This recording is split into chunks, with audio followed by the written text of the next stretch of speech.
Olá, esse é o podcast Mesa de Barra. Todo mês um episódio diferente sobre os encontros entre polidense, arte, dança, diversidade e tudo mais que nos move. Eu sou Fernanda Figueira, professora e sócia do Pinup Polistúdio, e hoje estamos aqui com as convidadas Maíra Damasceno e Yasmin Elrage. Oi, gente, eu sou a Maíra. Eu tenho um estúdio de poli em Belém do Pará, do norte do país. E aí, gente, meu nome é Yasmin Elrage, eu sou atualmente mestranda em Literatura, Cultura e Sociedade, professora de muitas coisas e, dentre elas, algumas artes como polidense e português. Esse episódio é patrocinado pelo Pinup Polistúdio, nosso querido estúdio de polidense, arte e danças, Gaia Poli, a maior fabricante de barras de polidense da América Latina, e Rolling, marca brasileira, com peças que vão da dança à praia. A Rolling vai lançar a coleção de aniversário agora no início de agosto. Acompanhe pelas redes sociais e na newsletter da marca e use o nosso cupom Mesa de Barra. A Gaia Poli está comemorando 10 anos de vida. Parabéns, Gaia! E para comemorar esse evento especial, eles resolveram relançar a linha Essencial. A tecnologia Gaia com preços que pararam no tempo. Você consegue comprar sua barra com preços a menos de R$ 1.200. Então mira o celular no QR Code ou acesse gaiapoli.com e não fique de fora. Mesa de Barra. Hoje o podcast vem tratar sobre as coisas que são nossas. E para começar esse papo, eu vou trazer o filósofo inglês John Locke com a teoria da tábula rasa, onde ele diz que todos os homens, quando nascem, são como uma folha de papel em branco, que vai ser preenchida, durante a vida através de suas experiências e vivências. A identidade vem da falta. E eu resolvi trazer Lacan novamente, já que falaram tanto dele no capítulo 1. E o que seria isso? Nós não somos constituídos de uma plenitude que já estaria em nossos corpos desde que nascemos, mas nós somos feitos da falta de inteireza, que deve ser preenchida ao longo de nossas vidas, inclusive através da forma com que nós imaginamos que somos vistos pelo outro. Pensando em tudo isso, fica aqui o questionamento. Quais são as partes que vão nos constituindo desde que nascemos e que marcam a nossa maneira de ser e estar no mundo? E você, Yasmin, o que você diria que te constitui? Pergunta difícil, né? Eu não tenho uma resposta concreta sobre o que me constitui, porque eu acredito que eu ainda estou sendo constituída por diversas experiências que vão me atravessando ao longo da vida. Mas eu não posso deixar de pontuar que existem coisas que chegam antes de mim, antes mesmo de eu falar. E quando eu penso nisso, eu penso muito no meu rosto. Tem alguma coisa que é identificada no meu rosto, que é talvez diferente e que muita gente coloca de forma equivocada, na minha opinião, enquanto exótico, uma coisa que me incomoda bastante, mas que é reafirmada a partir do momento que elas veem o meu nome. Então, tem uma combinação entre um e outro que fala, você não é daqui. E eu penso muito o que é esse aqui e o que é esse lá. De onde é esse lá que eu venho, porque é um lá para o qual eu nunca fui, é um lá muito subjetivo. É um lá, para mim, imaterial. Ele existe a partir das memórias que chegaram de familiares. Não são memórias minhas. Eu nunca vim desse lá, de fato, mas de alguma forma eu vim, porque esse lá está estampado em mim.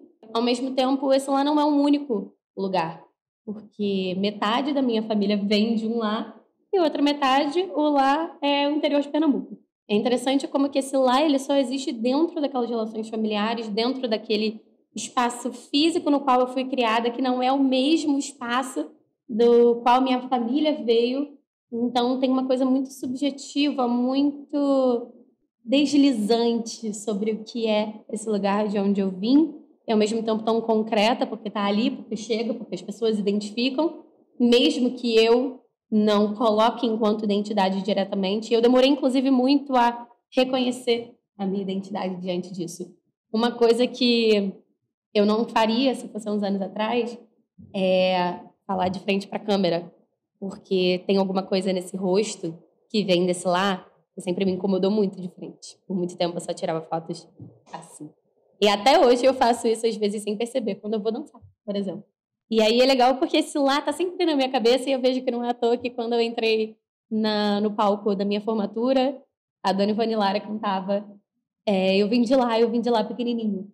É esse lá que me acompanha, que me leva ao mesmo tempo, mas que vive a partir dessas memórias que são construídas e eu penso também muito quanto do que a sociedade entende por memória desse povo também não interfere nesse processo. Até que ponto não é uma grande idealização, porque tem um interrompimento, tem atravessamentos diversos que podem ser, de alguma forma, estimulados ou eles podem ser completamente destruídos a partir do que a sociedade projeta do que é esse meu lado.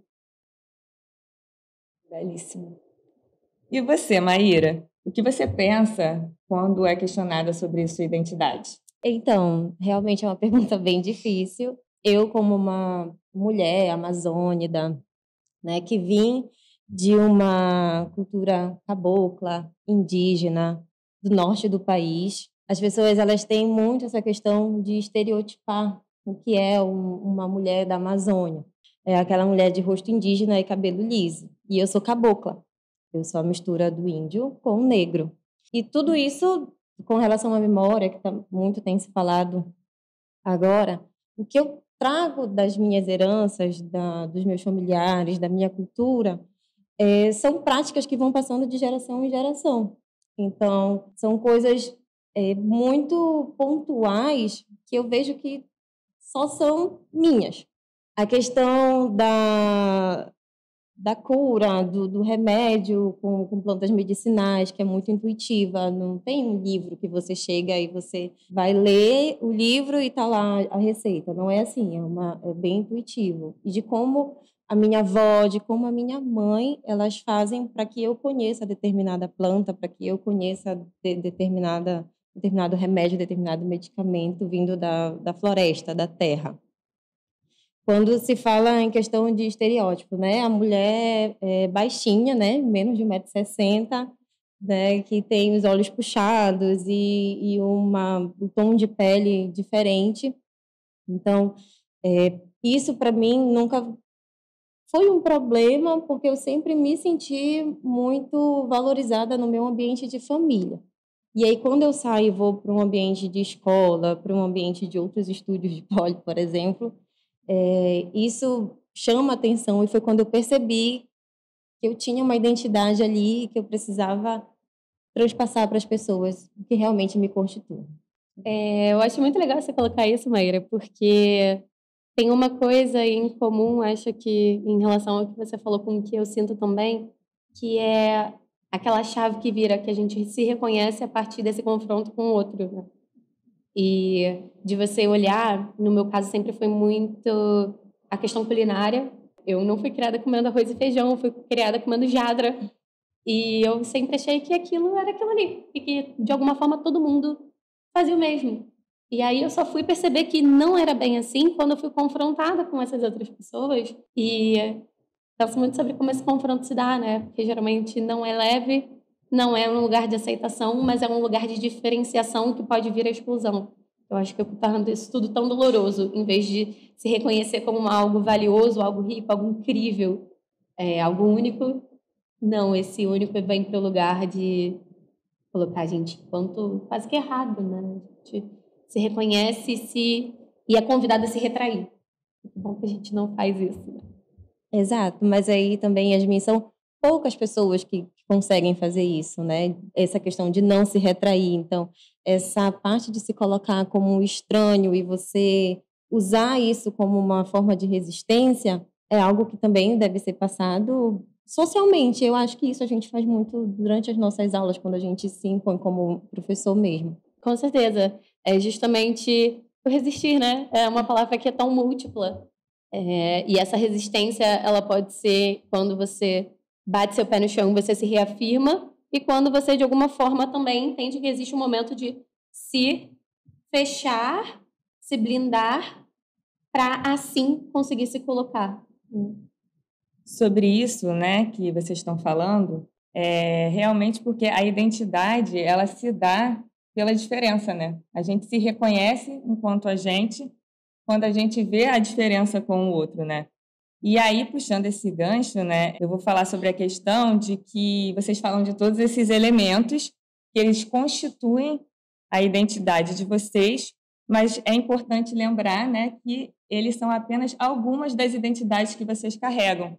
E aí eu vou trazer mais um teórico, que é o Stuart Hall, que vem tratar da identidade na pós-modernidade. E ele fala, né, que hoje em dia, né, com a globalização, né, todas as questões que vivemos, existe um processo de deslocamento, né, um processo de fragmentação de identidade com o homem, né? Então, há toda uma fluidez nesse mundo contemporâneo. E ele trata de 3 identidades nessa perspectiva que a gente vive. Uma seria, talvez, a perda da identidade, uma crise, né, da identidade, por as coisas estarem muito conectadas, por ter uma compressão do espaço-tempo. Então, as identidades estariam ameaçadas com todas essas conexões.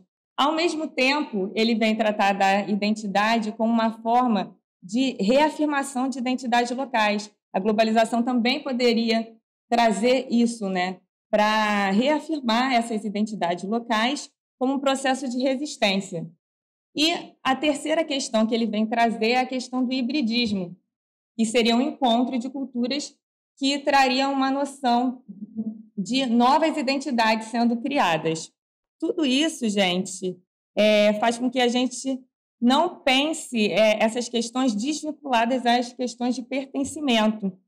E esse sentimento é ligado, né, à identidade. Pertencimento e identidade são coisas que estão ligadas. É o reconhecimento de como nós somos. Pensando nisso, outro dia eu estava pensando, quando a gente estava montando o roteiro desse podcast, que quando eu era criança, minha mãe me levava a diversos bailes infantis no carnaval.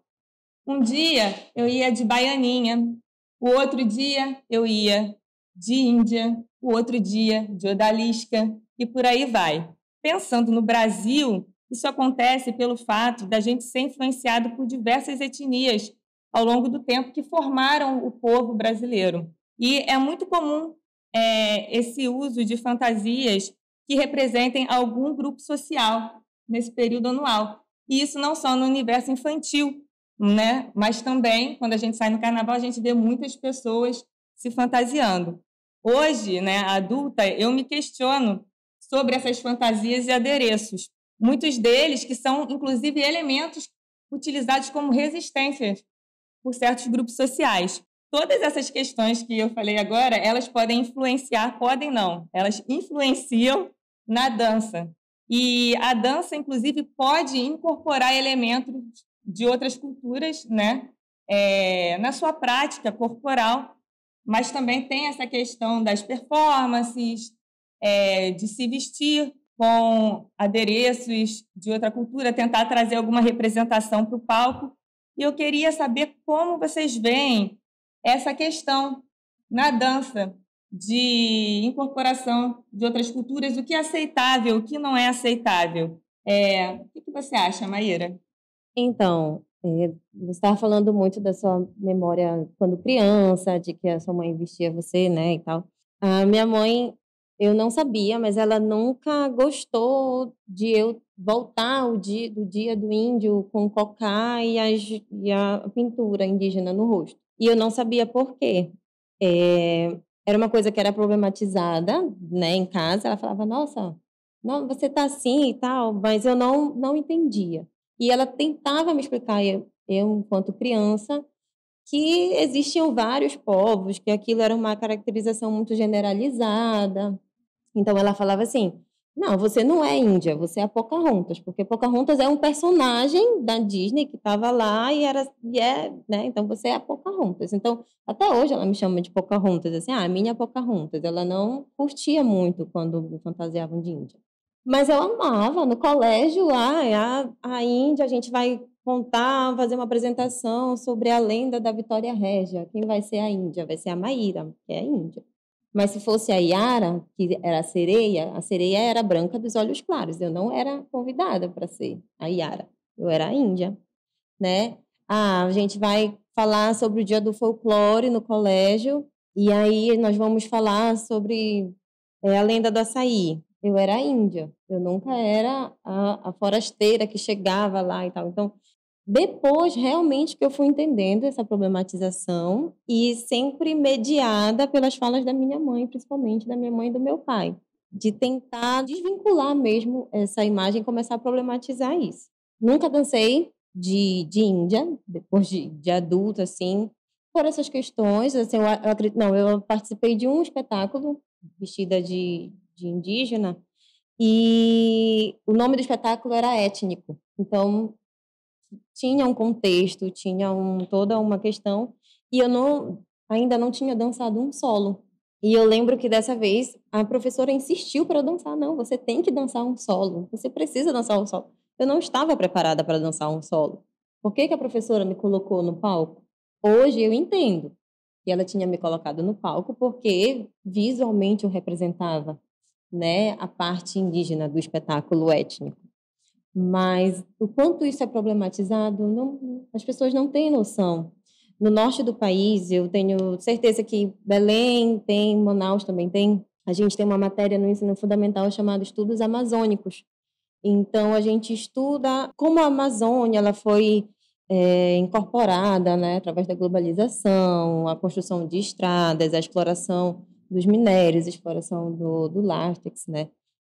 Mas a gente não estuda a problematização social de quando isso chega. Então, a gente estuda a parte factual de como isso foi. Nossa, é muito legal a empresa, né, Ford vir explorar a borracha do seringal.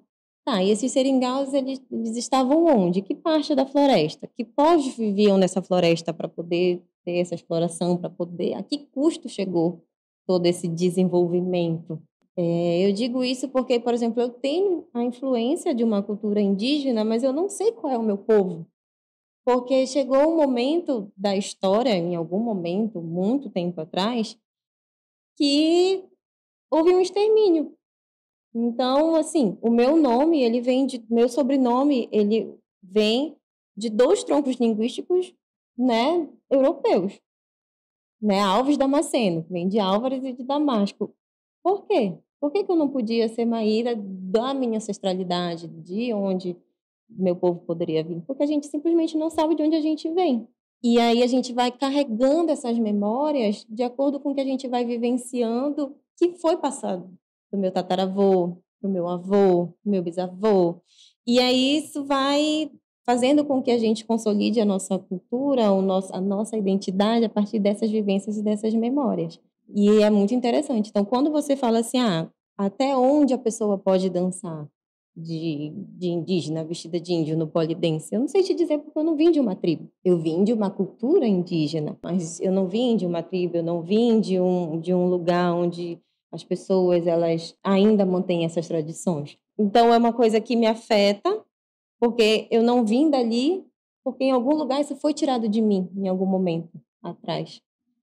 E realmente me incomoda quando eu vejo assim, alguém dançando, e principalmente, e a gente vai entrar numa outra pauta, num outro recorte aí, tanto social quanto racial, na questão da sexualização, mesmo através do polidense, a gente pode falar isso um pouquinho mais à frente, mas isso me afeta enquanto estereotipar uma identidade que já vem sendo bastante usada como a questão de resistência que a Yasmin estava falando, entendeu? Tipo, você apropria a sua cultura para resistir ao que estão tentando fazer com ela, ou que estão tentando acabar mais uma vez com ela. Gente, então, isso é um assunto muito sério, né? A questão da objetificação do corpo da mulher indígena, né? Então, a gente tem que pensar realmente essas questões, como que vai passar isso num palco, né? Se você vai se apresentar, a luta que essas mulheres têm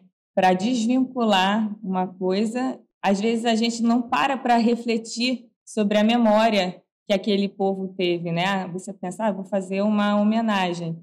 Mas e todas as lutas, todas as memórias que foram travadas até aqui para chegar a um lugar, né? Para tentar chegar a resistir e você, de repente, pode tentar fazer uma homenagem que está indo contra aquela luta daquele povo. Então, será que você realmente está homenageando ele? Né? Bom, agora você, Yasmin, como você acha que essas questões de identidade, de apropriação cultural, podem interferir na dança?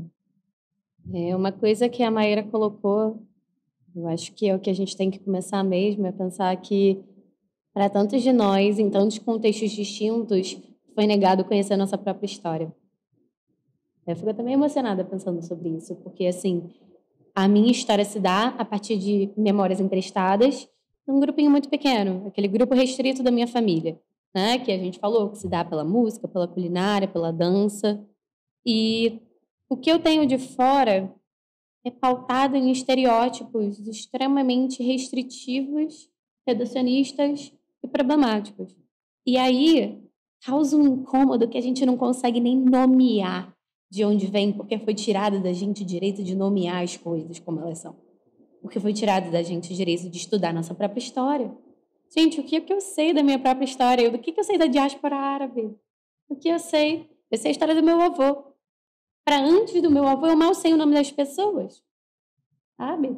E aí, o pouco que eu tenho, que vem da dança, por exemplo, é claro que incomoda ver uma pessoa que não estudou absolutamente nada sobre aquilo, não entende a importância daquilo, usar em um cunho jocoso, hipersexualizar alguma coisa, porque tem ainda uma questão de, vou trazer aqui, a gente até colocou fantasia de odalisca. Todo o contexto por trás daquilo é extremamente problemático. De você olhar e você só ver um pedaço de carne com poucas vestimentas e entender que aquilo ali representa uma cultura como um todo. Mas a questão não é o sexo, não é o que é erótico. É colocar enquanto objeto, é hipersexualizar. É tirar o direito de ser qualquer outra coisa que não somente aquilo. Então, quando você pega e você só reconhece isso enquanto história de um povo, você reproduz isso sem o menor zelo, sem a menor crítica em cima, que tipo de homenagem você está fazendo? Que tipo de benefício você está devolvendo para aquele povo do qual você se apropriou de um elemento? De verdade. Porque para mim, que sou consequência de uma série de atritos que só essa pessoa, a gente é, né? Nós somos essas pessoas ao qual tanto foi negado. O que a gente tem de representação é tão pouco e você ainda sente a necessidade de pegar aquilo, de deturpar aquilo, de tirar aquilo do contexto. Eu acredito de verdade que a dança é livre, o movimento é livre.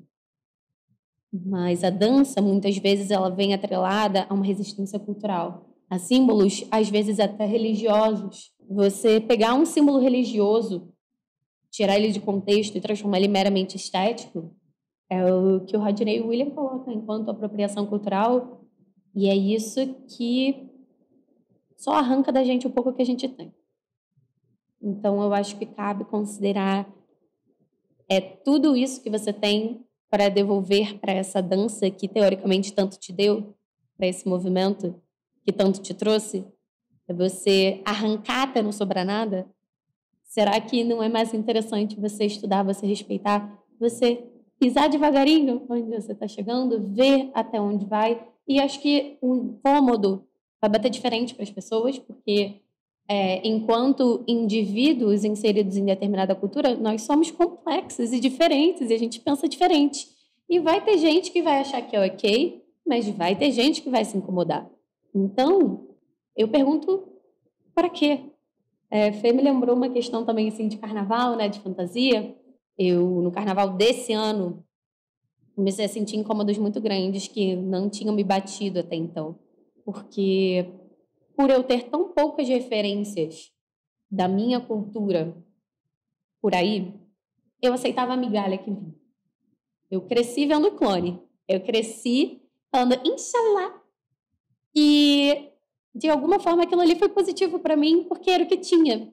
Mas será que é só isso? É só o que tem? Eu tenho que me contentar com uma reprodução estereotipada da mulher que é vendida que dança para o homem, para seduzi-lo, e que é somente isso. A grande questão é ser somente isso. Que, sinceramente, eu danço para seduzir várias pessoas. Mas eu garanto que não é só isso que eu sou. E nesse carnaval, eu vi uma galera branca vestida não da Jasmine, da Pocahontas, mas vestidos de cigana, árabe, odalisca, sheik. Ficou na moda, né? Depois do Catar, se vestir de sheik. E teve uns dias que eu tinha vontade de voltar para casa. E teve alguns momentos em que eu fui mais reativa e eu queria discutir com as pessoas, e aí quem estava comigo sempre tentava me acalentar e falar, cara, deixa pra lá, mas a verdade é que não dá mais pra deixar pra lá. Porque aquilo vai engolindo você. Tava literalmente do meu lado, tava na minha frente, tava esfregando na minha cara. Que aquilo ali é tudo que acham que eu sou. E é tudo que chega pra mim do que eu sou. Porque eu não tenho nenhuma outra referência, não tenho nenhum outro tipo de representatividade. E quando vai ter, é só isso. E eu demorei tanto pra ver quem eu sou de forma complexa, para aceitar quem eu sou, para gostar, para ter orgulho disso, que agora essas migalhas elas não são suficientes. Bom, quando você fala dessa questão da hipersexualização, de você se ver enquanto, né, um objeto mesmo que está ali para seduzir, e isso, você imagina, né, uma mulher, né, com características e estereótipos indígenas, começando a dar aula num curso de poli, abrir um estúdio. E aí você começa a eu nunca ia imaginar passar pelas coisas que eu passei, os tipos de assédio que eu sofri quando eu abri o estúdio em Belém. E aí isso vai mexendo com a tua autoestima, com a tua mesmo, identidade mesmo. E aí eu falo, não quero passar. Chegou uma época que eu vou falar que eu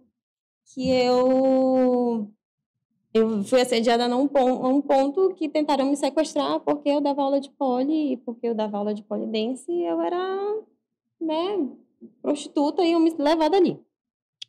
E isso me traumatizou um tempo, né, e eu comecei a ficar mais recuada.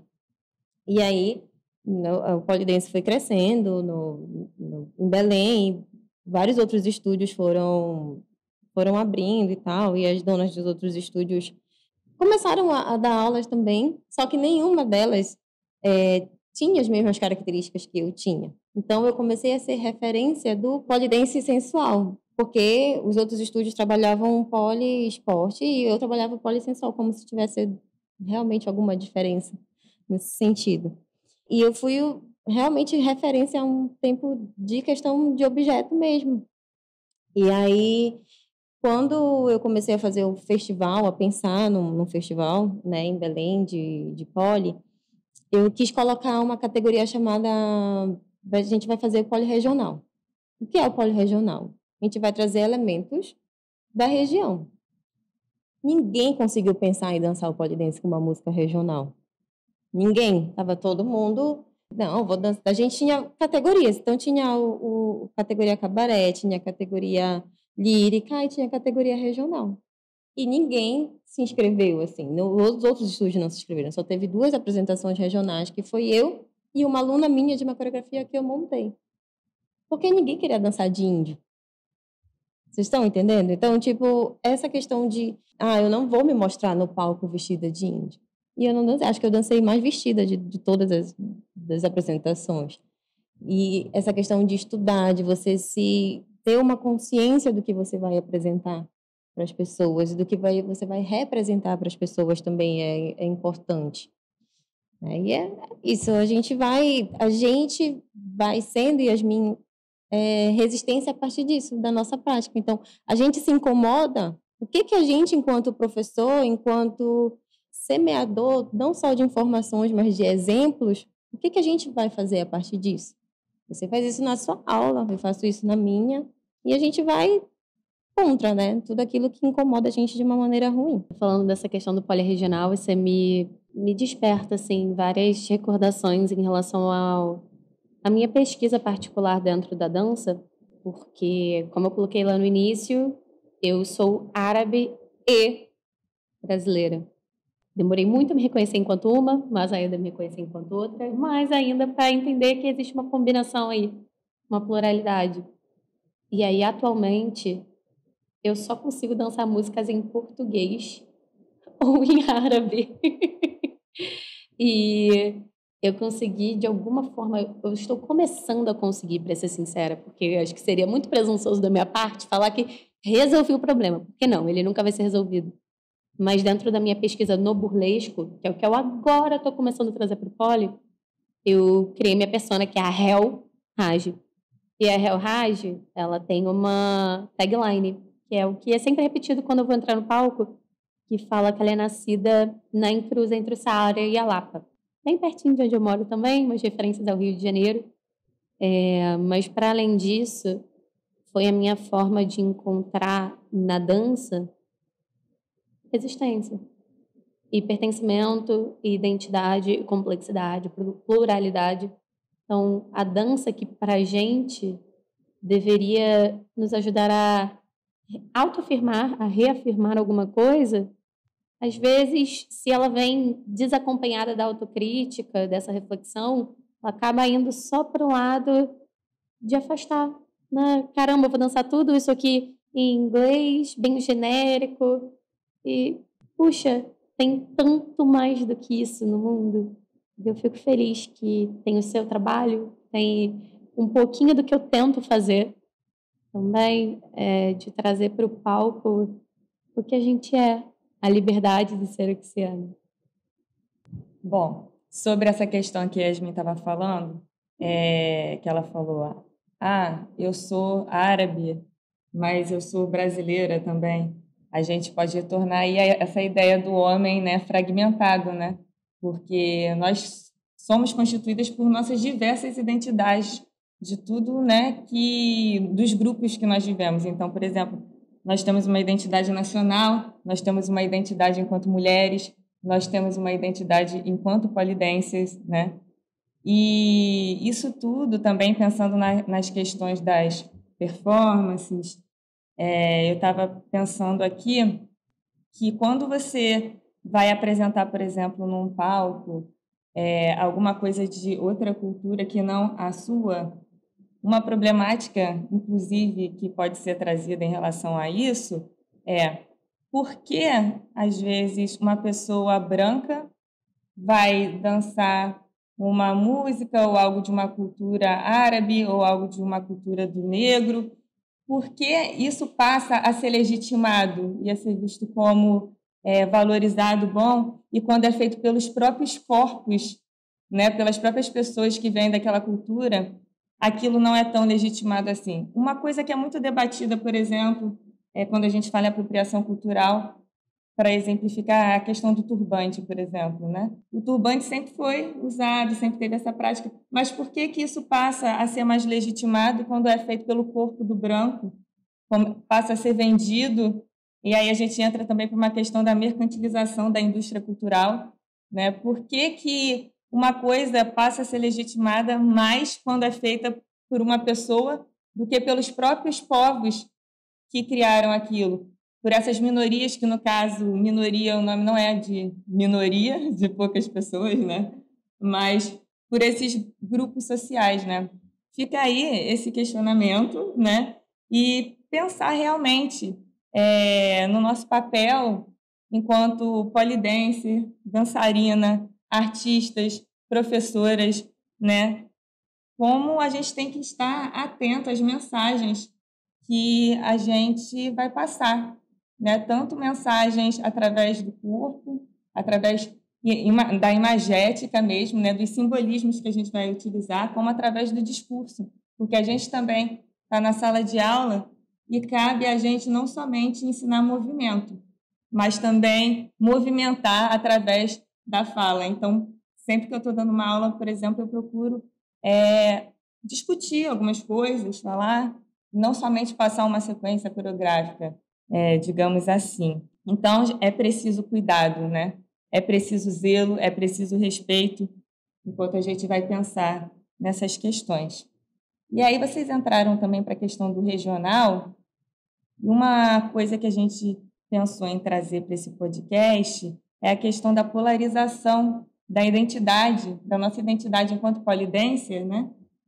Da polarização no sul e sudeste do país. E eu queria saber, Maíra, você sendo de Belém do Pará, do norte, o que você tem a dizer sobre isso? É engraçado, porque você fala, você sendo de Belém do Pará, e quando fala assim, as pessoas me conhecem, né? Então, de onde você é? Eu sou de Belém. Hoje em dia, nem tanto, mas antes vinha, e tem poli em Belém? Nossa, eu não sabia que existia polidense em Belém do Pará. Tem bastante até. Acho que em Belém mesmo, tem quatro estúdios. Na região metropolitana, em outras cidades também, tem mais estúdios. Tem poli em Macapá, no Amapá. Tem poli no Amazonas. Tem poli no norte do país, sabe? Tem um trabalho sendo feito. E eu acho que o que contribui justamente para essa invisibilidade ainda do poli no norte do país é justamente esse pensamento de legitimar o que a população branca faz. Porque se você for parar para pensar, sul e sudeste, a maioria da população é branca e existe aquela ideia de que o poli é elitizado e a elite é branca, né? Como se as pessoas do norte do país não pudessem ter acesso ao polidense, não pudessem comprar uma barra e colocar em casa e comprar as aulas da sessão FNAF, por exemplo, para poder fazer aula em casa, porque foi assim que a gente começou a fazer, sabe? A gente começou vendo os vídeos de vocês mesmo, do estúdio. Então, quando eu falei para a Yasmin, tem muita da minha pesquisa, tem muita referência tua. Aí a Yasmin ficou, meu Deus, eu não sabia, porque realmente tem. Tudo o que eu vim da minha pesquisa de dança no poli veio muito de referência de vocês. Tudo em questão de movimento, de didática de aula, das alunas chegarem e falarem assim, nossa, eu acho que você dá uma aula parecida com a Fernanda Figueira. Tipo, as pessoas não vinham fazer a sua aula aqui, mas elas faziam a aula online, vinham fazer aula no estúdio e falavam isso. E eu ficava, nossa, eu imagino, tipo, a gente mesmo colocou uma barreira como se fosse algo muito distante. O norte, né, do sul e sudeste, como se a gente não pertencesse àquele lugar. E tá aqui, assim, presente nessa mesa, conversando sobre isso, assim, é um marco para o polidense da região norte, em Belém, principalmente, por causa disso, porque nunca se imaginou que o poli ele poderia chegar num momento em que a gente poderia discutir sobre isso. Eram questionamentos mais pessoais, né? Quando que eu ia achar que eu ia estar aqui conversando justamente sobre isso com vocês? Em Belém ainda não se tinha um festival de polidense. E para eu conseguir pauta no teatro, eu tenho que contar essa história para vocês. Para eu conseguir pauta no teatro para a gente conseguir fazer o festival, eu tive que mudar o texto da minha pauta. Porque quando eu coloquei assim, festival de polidense, a pessoa falou assim, não vai passar. Você tem que dizer que é um festival de dança. E na pauta, no pedido de pauta para alugar a pauta do teatro, eu tive que escrever Festival de Danças Aéreas e Polidense. E aí a gente, né, começou a combater todas essas questões, e a ideia de vir a categoria regional foi justamente para isso. Tipo, vamos mostrar que o polidense não é só aquilo que estão pensando, a gente vai levar muito mais do que pode ser. E foi lindo, foi incrível. E aí a gente começou a ter uma visibilidade para o restante da região, de outras regiões, de pessoas de Minas mandarem mensagem para a gente, de pessoas de outros estados, de outros lugares. Nossa, eu não sabia que tinha festival de polidense em Belém e tal, quando é que vai ter de novo? Eu não tinha noção da dimensão do que eu tinha feito. Para mim, o que eu tinha feito, para mim era, vou mostrar para o teatro que eu não preciso mudar o nome da pauta para que isso aconteça. Tanto que a gente teve um problema na estrutura, porque o rapaz que alugou a estrutura para a gente, ele achava que era um cenário, ele ia colocar o polidense como um cenário. Ele não fazia ideia que a gente ia dançar no polidense, num palco, num teatro. Ele não tinha essa noção. Então, para vocês verem como que é muito distante, é uma ideia assim muito, ainda fica muito no pensamento um pouco arcaico, né, do que seria o poli no norte do país, na região. E ainda bem que a gente está mostrando que realmente que existe um trabalho, que existe uma pesquisa, que existe uma preocupação de fazer o poli do norte ser mais visível para os outros estados, para os outros cantos do país e do mundo, e acessível também. Qualquer pessoa realmente pode fazer polidense. Você falou em dado momento, a gente falando dessa questão do Sudeste, e como a gente acaba se tornando, de alguma forma, uma referência. E eu estou só aqui pensando, eu não acredito em nada verticalizado dentro dessas lógicas, assim, principalmente de estudo, de pesquisa. Eu consigo entender as coisas a partir de trocas. E eu estou aqui ouvindo e pensando o quanto que não vai ficar de você nas nossas aulas, sabe? E agora a gente gravando esse podcast, o quanto não vai ficar de você e de tudo que você carrega com você, para todo mundo que te ouvir. Então, o quão grande vocês são, a força, a potência disso tudo, que está aí, sendo trocada, sendo devolvida de alguma forma. E que lindo poder fazer parte disso, de algum jeito. Fico muito honrada, de verdade. Ai, para! Então, gente, sobre essa última questão, essa problemática, eu queria deixar aqui a mensagem, né, nesse podcast, de que conheçam os artistas do nosso país, né? Nós temos um país de extensão territorial enorme, com diversas culturas, diversas identidades, esse assunto que foi tão trabalhado nesse podcast de hoje. Procurem conhecer os artistas do Norte, Nordeste, Centro-Oeste. Vamos conhecer e também valorizar, difundir e apoiar os festivais, os eventos e fazer essa troca, né? Porque eu acredito que muito do conhecimento, né, do ensino, é feito através de troca e de encontros entre as pessoas. Isso tem que ser promovido cada vez mais. E queria deixar essa mensagem aqui para vocês. Justamente, Fê, é aquilo. A gente às vezes gasta tanto para ver um artista internacional dentro da dança ou no teatro. Eu ainda vejo no meu contexto de burlesco. A galera curte tanto o pessoal de fora e compartilha e ajuda e se engaja. E aí, cadê a sua comunidade local? Como você faz parte dessa comunidade local? Como você apoia esses pequenos artistas, a galera que faz, às vezes, teatro a R$5, dança a R$10, que está ali no dia a dia. E a gente fala muito de arte, mas a gente, às vezes, coloca nesse lugar idealizado, esse lugar muito distante, né? Então, para eu apoiar a arte, eu tenho que gostar daquele fulano e colocar ele lá no pedestal, lá em cima. Mas a gente está aqui, fazendo agora, sabe? Movimentando. Então, é para englobar, para fazer parte, para estar junto, para aparecer, para estar no dia a dia, para ir nos estúdios, para ir nos festivais, para comentar, para engajar em publicação, às vezes. É com um pouquinho que a gente consegue contribuir para, de fato, levar a nossa arte adiante, sabe? É uma coisa muito potente e a gente precisa chegar junto. Gente, eu estou emocionada no final do podcast e eu queria agradecer muito a essas convidadas mais que especiais. Acompanhem o trabalho delas também, não deixem de acompanhar. E é isso, eu quero agradecer a todo mundo que assistiu ou ouviu esse podcast.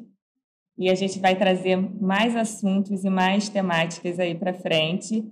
Continuem acompanhando. E eu queria agradecer novamente aos nossos patrocinadores, Pinup Poly Studio, nosso estúdio do coração, Gaia Poly, a maior fabricante de barras da América Latina, e Rolling, que produz as roupinhas e os lookinhos que a gente ama, que vão desde polidense à praia.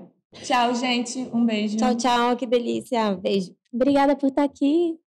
Mesa de Barra, o podcast do Pinup, é patrocinado por Pinup Poly Studio, Rolling e Gaia Poly. Captação de vídeo e áudio por João Vitor Martins. Mixagem de som por Bernardo Tavares. Edição de vídeo por Maria Elisa Zanner.